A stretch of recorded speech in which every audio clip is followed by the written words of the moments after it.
Merci de nous recevoir. C'est toujours un plaisir de venir ici à Renaissance. Je dirais pas qu'on compte les dodos, là, mais on aime ça venir à Renaissance. Quand on se permet d'appeler quelqu'un Denis la petite peste, c'est parce qu'on l'aime. Quand on se permet de dire ça en public, là, c'est parce qu'on l'aime, parce qu'il y a une chaleur fraternelle et on la sent, on apprécie ça. On va prier. Notre Dieu et Père, on veut te remercier encore une fois pour le privilège qu'on a d'ouvrir ta parole. On veut te demander de nous diriger par ton Saint-Esprit, de nous enseigner, de nous transformer à l'image de ton Fils bien-aimé pour que nous puissions refléter dans le monde les qualités, les vertus de la présence du Saint-Esprit en nous. On veut te demander de nous diriger dans cette étude et on veut te remercier de ce que tu vas le faire. Amen. On va continuer le credo apostolique. Et au début, quand j'ai commencé cette petite étude-là, je me suis dit, je vais faire trois messages, peut-être à Renaissance avec le credo apostolique. Et on est rendu à 5. Et je pense qu'on va finir à 7, 6, 7. Ça m'étonnerait de faire ce qui reste dans une fois. Mais aujourd'hui, on a vu le Père, on a vu le Fils, une des bonnes parties du credo, on va dire le corps en français, c'est le Fils. Et on arrive aujourd'hui, la dernière fois, il est monté au ciel, il est assis à la droite du Père, d'où il viendra juger les vivants et les morts. Quelle bonne nouvelle que le Seigneur va revenir. Et on arrive à la troisième personne de la Trinité. Je crois au Saint-Esprit. Et la suite, c'est en la Sainte Église catholique, en la communion des saints, dans le pardon des péchés, à la résurrection du corps et à la vie éternelle. Je vous invite à venir à la prochaine fois aussi en la Sainte Église catholique. Vous allez voir qu'est-ce que ça veut dire. Moi, j'ai longtemps pensé, en fait, à aller jusqu'à 2 ans peut-être, que je crois en Dieu, c'est une prière catholique. Parce que j'ai été élevé à l'Église catholique. Je me suis converti, j'avais 20 ans, 25 ans peut-être, et j'étais très religieux, même à 20 ans, j'allais à la messe encore. Puis il y avait le « Je vous salue Marie », le « Je crois en Dieu ». J'étais convaincu que c'était une prière catholique. Ça le dit d'ailleurs. Je crois à la Sainte Église catholique. Et quand j'ai redécouvert l'origine du credo, et qu'est-ce que ça veut dire, j'ai compris cette expression-là à la Sainte Église catholique, et on va l'expliquer la prochaine fois. Ça ne fait pas référence à l'Église de Rome. Je vais juste dire ça pour ce matin. Et ce matin, on s'occupe de la troisième personne de la Trinité. Je crois au Saint-Esprit. Et j'aimerais ça lire avec vous un verset dans le livre des Actes, au chapitre 1 et au verset 4. Et c'est le Seigneur qui parle à ses disciples pour une des dernières fois. Et il leur dit, Acte 1, verset 4, « Comme il se trouvait avec eux, il leur recommanda de ne pas s'éloigner de Jérusalem, mais d'attendre ce que le Père avait promis, ce que je vous ai annoncé, leur dit-il, car Jean a baptisé d'eau, mais vous, dans peu de jours, vous serez baptisés du Saint-Esprit. » Après avoir dit cela, il fut élevé pendant qu'ils le regardaient, et une nuée le déroba à leurs yeux.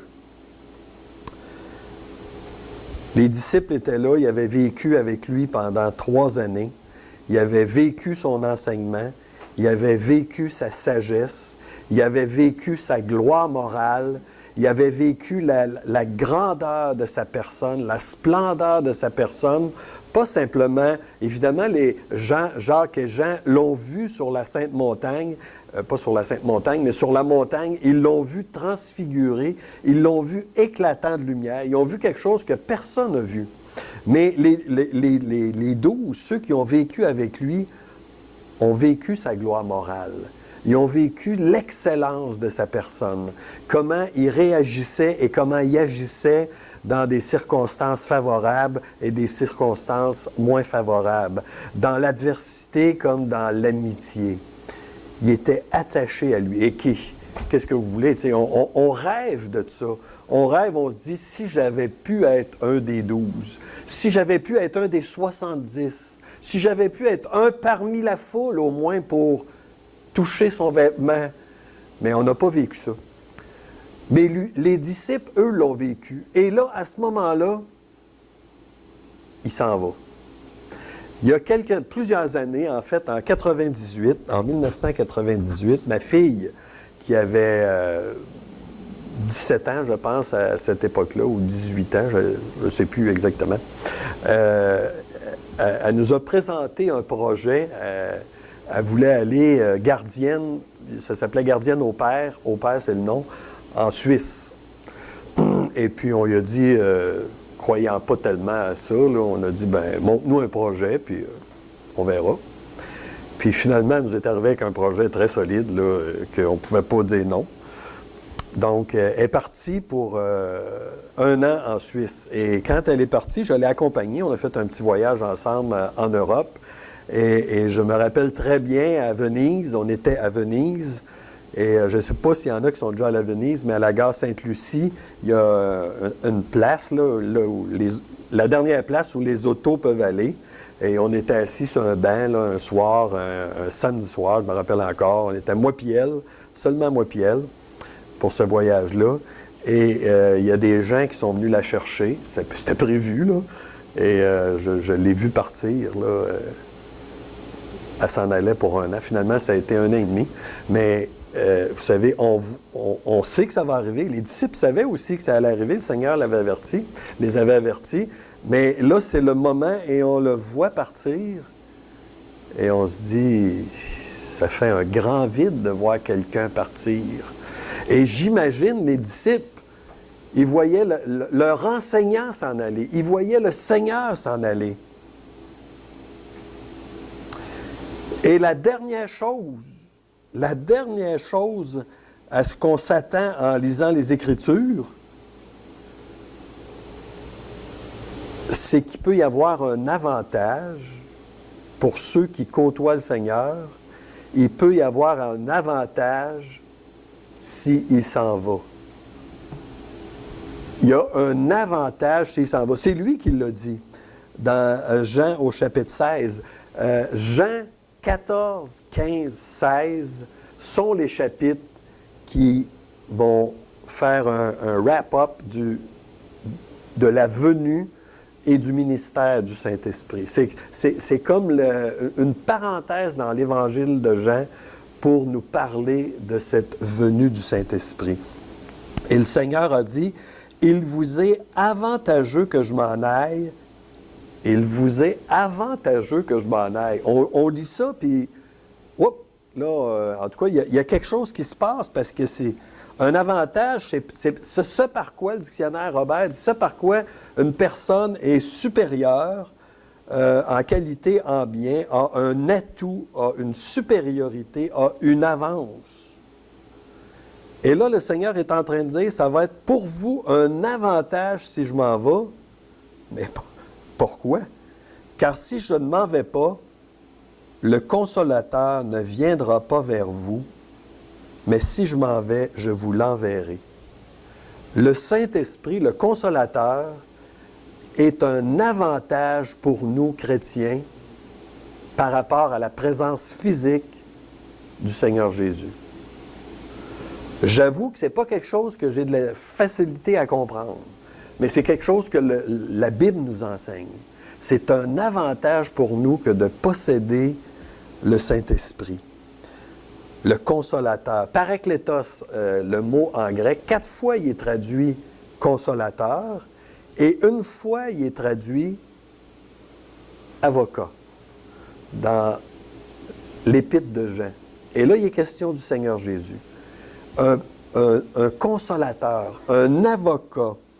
C'est un mot qui était courant. C'était quelqu'un qui était appelé pour guider une autre personne, pour l'accompagner, soit dans une cour de justice ou soit dans des difficultés. Vous savez, on dit des activités para-ecclésiastiques, parascolaires, c'est à côté de. Donc, parakletos, c'est ça, kletos, c'est parler, c'est quelqu'un qui va parler à la place de, quelqu'un qui l'accompagne, quelqu'un qui met sa main autour et qui fait un bout de chemin. C'est ça le Saint-Esprit dans notre vie. Et le Seigneur dit, je vous enverrai un autre consolateur. Nous, des fois, on va dire, j'ai changé de voiture, j'en ai un autre maintenant, ça veut dire que la première n'est plus là, je l'ai changée. Ou bien non, on va dire, je vais te donner un autre popsicle. Ça veut dire que j'en ai un deuxième. J'en ai 2. Et c'est dans ce sens-là que le Seigneur dit, je vous enverrai un autre consolateur. C'est lui qui va être notre compagnon, c'est lui qui va plaider notre cause, c'est lui qui va nous diriger. Et pour les premiers chrétiens, on connaît tous la grande commission dans Matthieu 28, mais même si on la connaît, je vais quand même la relire parce que ce qui est le plus important quand on entend une prédication, c'est ce qui vient de la parole de Dieu. Donc, Jésus s'est approché leur parlant ainsi, Matthieu 28, 18, « Tout pouvoir m'a été donné dans le ciel et sur la terre. Allez, faites de toutes les nations des disciples, les baptisant au nom du Père, du Fils et du Saint-Esprit. Enseignez-leur à observer tout ce que je vous ai prescrit. Et voici, je suis avec vous tous les jours jusqu'à la fin du monde. » Les baptisant au nom du Père, du Fils et du Saint-Esprit. Et quand les premiers croyants se faisaient baptiser au nom du Père, du Fils et du Saint-Esprit, ils récitaient. Je ne dis pas 100% des croyants, mais c'est devenu une coutume pour les croyants de réciter le credo apostolique, pour manifester leur foi, pour attester ce qu'ils croyaient. Et non seulement ils croyaient au Père, non seulement ils croyaient au Fils, mais ils disaient « Je crois au Saint-Esprit. Je crois à la présence du Saint-Esprit dans ma vie. Je crois au Saint-Esprit. » Et c'est assez rare, en tout cas, je ne sais pas ici à Renaissance, mais chez nous à Saint-Jean, c'est assez rare qu'on entend des messages sur le Saint-Esprit. On parle du Père, on parle du Fils, et le Saint-Esprit, un peu moins. Et on verra que ce n'est pas tout à fait anormal, on va voir ça, mais néanmoins, c'est comme la personne c'est une vraie personne, hein? C'est pas une force, c'est pas quelque chose c'est une personne qui existe réellement. C'est une personne de la Trinité qui habite en nous. Et on verra quelques points sur l'Esprit. D'abord, l'Esprit qui habite en nous. Jean 14, versets 16 et 17.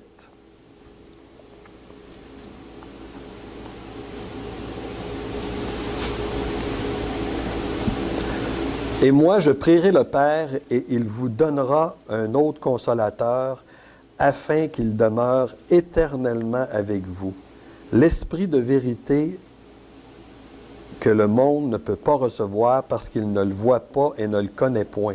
Mais vous, vous le connaissez, car il demeure avec vous, il sera en vous. » Le Seigneur annonce qu'éventuellement, il va quitter la terre.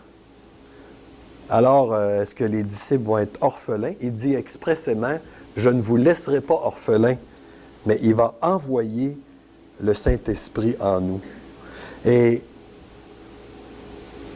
une des choses les plus sécurisantes pour les croyants, c'est de savoir que, oui, le Seigneur est parti, Mais pour tous les croyants, le Saint-Esprit vient habiter en nous. Ça aussi, c'est quelque chose que j'ai un peu de difficulté à comprendre. Je le crois parce que c'est ce que la Bible nous enseigne. Je le vis, mais c'est pas quelque chose que je... Comment je dirais ça? C'est quelque chose qui est un petit peu abstrait. C'est quelque chose qu'on peut longtemps oublier, qu'on peut ne pas considérer, qu'on peut ne pas profiter.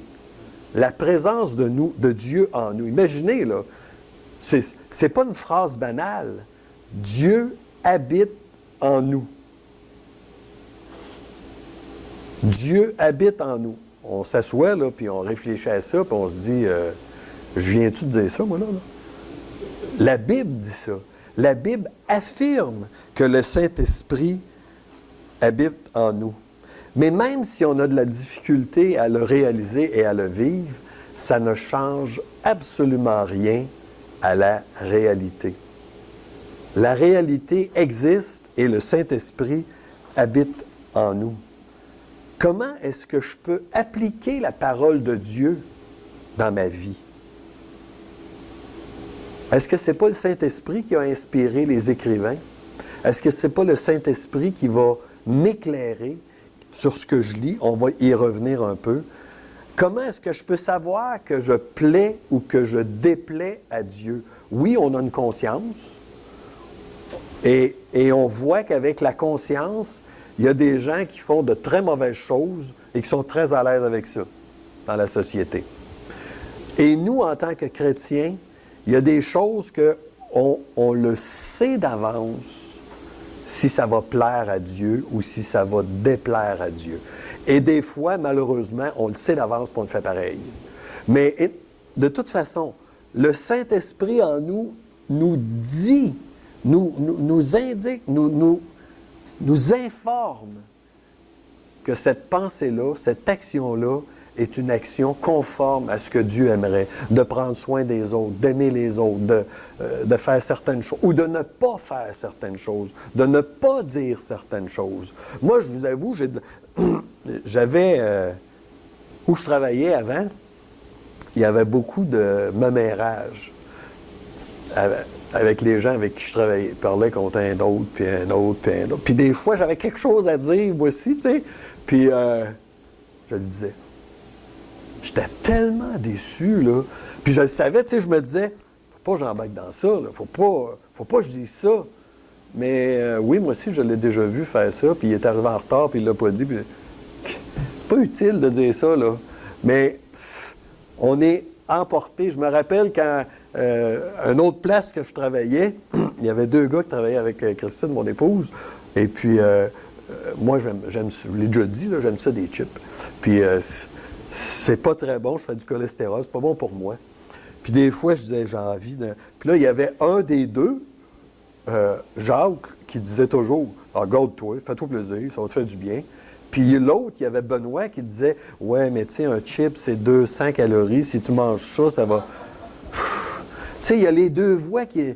Bon, mais le Saint-Esprit est comme ça, il nous dirige, il nous dit en nous qu'est-ce qui plaît ou qu'est-ce qui déplaît à Dieu. Comment est-ce que je peux être certain? Comment est-ce que je peux avoir la conviction dans ma vie que les promesses de Dieu dans la Bible sont réelles? Quand vient un moment de doute, c'est le Saint-Esprit qui va me convaincre que les promesses de Dieu sont réelles, que les promesses de Dieu sont vivantes, sont efficaces. Qu'est-ce qui fait dans ma vie que je peux aimer les frères, les sœurs, que je peux vivre une vie chrétienne épanouie? C'est pas ce que je vais lire, c'est pas ce que je mange. C'est ce que le Saint-Esprit produit dans ma vie qui va faire que je vais ressembler au Seigneur Jésus. Et vous savez, sa présence en nous ne dépend pas de notre capacité spirituelle. Sa présence en nous ne dépend pas de notre valeur, ne dépend pas de nos grades, ne dépend pas de ce qu'on a étudiée. Sa présence en nous dépend uniquement de la grâce de Dieu. Dieu, dans sa grâce, nous a envoyé le Saint-Esprit. Et tous autant que nous sommes, à partir du moment qu'on est régénérés, j'allais dire régénérés par le Saint-Esprit, parce que c'est ça, hein? C'est lui qui nous convainc de péché, bien, il vient habiter en nous. Pour tous les chrétiens, c'est une vérité universelle. Il est en communion avec nous. Éphésiens 1, verset 13, « En lui, vous aussi, après avoir entendu la parole de vérité, l'évangile de votre salut, en lui vous avez cru, vous avez été scellés du Saint-Esprit qui avait été promis. » Vous avez été scellés.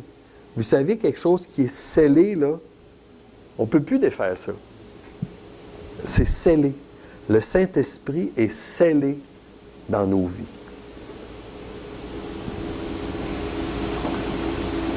L'Esprit qui enseigne. Jean 14, verset 26. Il y a 4 choses que Jean... Plus que 4, mais 4 qu'on va retirer, que Jean, entre 14 et 16, nous enseigne. L'Esprit qui habite en nous. L'Esprit qui enseigne. Jean 14, 26. Mais le Consolateur, l'Esprit Saint que le Père enverra en mon nom, vous enseignera toutes choses et vous rappellera tout ce que je vous ai dit. Je ne sais pas pour vous, mais moi, je ne suis pas quelqu'un qui prend beaucoup de notes quand j'écoute un message ou quand je vais dans des conférences. Et je ne dis pas que c'est bien, là. Je dis que c'est comme ça. Il y en a qui prennent des notes et qui révisent ça. Moi, j'en prends pas beaucoup parce que c'est tout enregistré à cette heure. Fait que je peux les réécouter si je veux. J'aime mieux être concentré sur ce que l'orateur dit. Et les disciples, je suis certain que les disciples ne prenaient pas de notes. Je doute en tout cas qu'il y avait des petits cahiers Canada puis qu'ils prenaient des notes sur ce que le Seigneur disait. Et encore une fois, le Seigneur s'en va. J'aurais donc dû prendre des notes parce que là, il va être parti. Mais non. Le Seigneur dit, il vous conduira, il vous enseignera toutes choses, il vous conduira dans la vérité.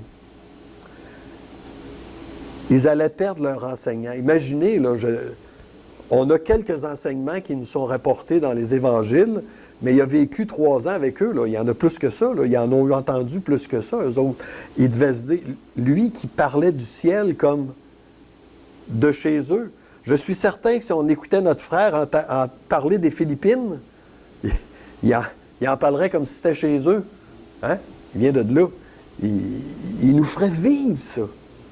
Il nous ferait vivre comme si on était aux Philippines. Le Seigneur, sans doute, faisait vivre les disciples, ceux qui le côtoyaient, comme s'ils étaient au ciel. Vous savez, on a peu d'informations sur le ciel, et je ne doute pas que les disciples en avaient plus que nous autres.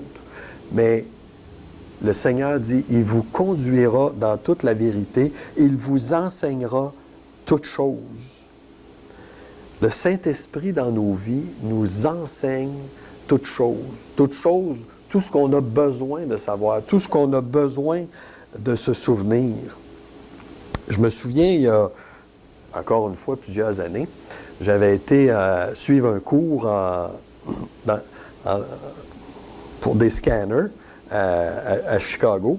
Puis c'était une compagnie japonaise. Mon patron m'avait demandé, « Est-ce que tu parles anglais? » C'était à Chicago. Puis j'avais dit, « Oui. » Puis pas tant que ça, finalement. Vous savez, j'avais amené un dictionnaire français-anglais pour être sûr de bien comprendre. Mais là-bas, j'arrive dans le cours, je suis seul dans le cours, il n'y en a pas d'autres. Peut-être c'était trop débutant, je ne sais pas. En tout cas, j'étais le seul dans le cours, et le monsieur qui me donne le cours, c'est un Japonais, qui lui aussi a un dictionnaire japonais-anglais. Et lui, il est moins avancé que moi. Donc, je me pensais bon. Mais je vous dis ça parce que le monsieur qui donnait le cours, on avait un livre, c'était en colorimétrie, puis il y avait à peu près 160, 200 pages de livre, un assez gros livre. Puis à chaque fois qu'il me parlait, il me disait page 126, page 86, page... Puis là, je me disais, il est bon, lui. Puis à un moment donné, j'ai dit, tu le connais bien, le livre? Et il me dit, c'est moi qui l'ai écrit. C'est lui qui avait écrit le livre. Fait qu'il était capable de me diriger dans tout. Il savait exactement à quelle page aller. Et la Bible nous dit que ce n'est pas par une volonté d'homme que des prophéties n'ont jamais été apportées, mais c'est poussé par le Saint-Esprit que des hommes ont parlé de la part de Dieu. C'est poussé par le Saint-Esprit. On lit l'Écriture qui a été inspirée par le Saint-Esprit et c'est lui qui nous informe sur ce que ça veut dire, sur ce qu'il est en train de dire, sur les vérités. Est-ce qu'on peut avoir une source plus proche que ça? Vous savez, on ne peut pas. C'est lui l'auteur des Écritures. Et j'espère qu'on prie Dieu avant, on prie le Saint-Esprit de nous éclairer dans la lecture de sa parole. Et le Saint-Esprit, ça ne veut pas dire qu'il n'y a pas encore des passages qui sont étranges ou qu'on a de la... honnêtement, dans 1 Corinthiens, où il est question de ceux qui se font baptiser pour les morts, j'ai hâte de demander à Paul que c'était quoi cette histoire-là? Je ne suis pas tout à fait certain. Il y a des choses encore culturelles où, en tout cas, moi, que je ne saisis pas tout, mais poussés par le Saint-Esprit, les écrivains ont écrit, et nous, guidés par le Saint-Esprit, on a l'information. Si moi, j'écris une liste d'épicerie, puis j'écris d'acheter du fromage, tu arrives à l'épicerie, il y a une rangée de fromage. C'est quoi ça veut dire, du fromage?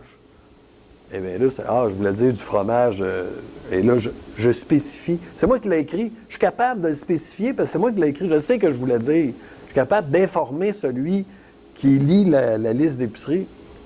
C'est moi qui fais l'épicerie chez nous, fait que j'ai pas besoin de me l'expliquer. Même si des fois, si j'écris à la main, j'ai de la misère à me relire, mais je fais plus ça à cette heure, j'ai écrit à l'ordinateur. Mais vous voyez, le Saint-Esprit qui, lui, a inspiré la Bible, nous instruit et on a l'information de première ligne, l'information qui nous vient de Dieu.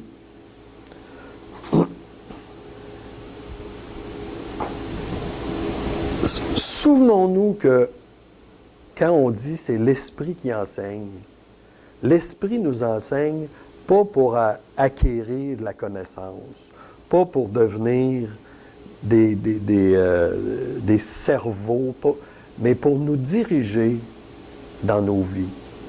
Voici ce qu'on a besoin de savoir dans certaines circonstances de nos vies, pour nous enligner dans la bonne direction, pour notre conduite, des fois comment on doit se conduire, pour nos décisions. Le Saint-Esprit nous enseigne. Et ce n'est pas tout ce qu'on a à décider qui est discuté dans la Bible. Il y a des choses qu'on a à décider, des décisions qu'on a à prendre qui ne sont pas discutées dans la Bible. Et on prie le Saint-Esprit et le Saint-Esprit nous dirige. Le Saint-Esprit nous enseigne. Le Saint-Esprit nous donne une conviction.